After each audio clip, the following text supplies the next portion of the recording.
सदन कसाई मांस काटते थे और मांस काट करके तराजू में जब रखते थे तो दूसरे पड़ले में भार के लिए शालिग्राम भगवान को रखते थे और फिर तोलते थे।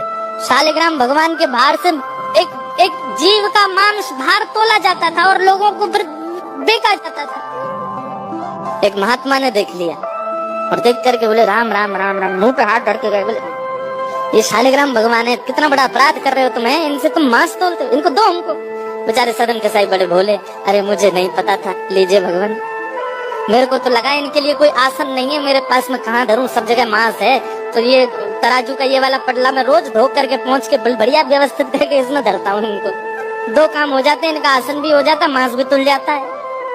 साधु बोले राम राम राम, ठाकुर जी से मांस तोलता है। लेकर के ठाकुर जी को गए, पंचामृत अभिषेक किया, इत्र लगाया, तिलक लगाया, चांदी के सिंहासन पर बैठाया, तुलसी की माला पधराई, मोगरा के पुष्पों से सजा दिया बंगला और नैवेद्य 56 भोग बना करके ठाकुर जी के सन्मुख पधराए और ठाकुर जी से कहा जय जय, अब आप प्रसन्न रहो।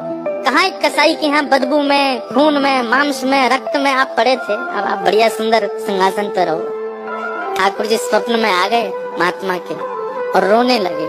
महात्मा बोले क्या हुआ? बोले मुझे वापस वहीं छोड़ के आओ सदन कसाई के पास। महात्मा बोले जय जय, इतना अपवित्र स्थान वहाँ क्या करने, आपको वहाँ क्या सुख मिलता था? ठाकुर जी बोले पता नहीं क्यों, वो इतना भोला है, इतना सीधा है, वो सदना हमको इतना अच्छा लगता है, जब वो तोलता था ना तो उसके तराजू में जब हम ऐसे लुढ़कते थे तो हमको बड़ा सुख मिलता था, हमको वहीं लुढ़कना, वहीं छोड़े आओ। मान गए महात्मा, बोले कि हमने इतना सब कुछ पवित्र आदि सब किया, लेकिन आपको तो वहीं उसी के यहाँ जाना, ठीक है।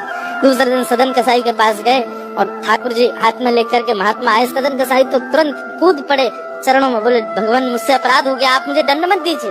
बोले दंड देने नहीं आए भैया, तेरी भक्ति की सराहना करने आए। दुनिया के लोग पुष्पों से, इत्रों से पूरे घर को महकाते हैं, तब ठाकुर जी को विराजमान करते हैं, और तेरी ये रक्त मंडित, ये मांस मंडित, ये दुर्गंध युक्त दुकान में तराजू पे तुलने में ठाकुर जी को सुख मिला, धर इनको। उस दिन सदन कसाई के मन में आया, मेरे इतने गलत व्यवहार को भी ठाकुर जी ने नजरअंदाज कर दिया, मैं किस योग्य हूँ?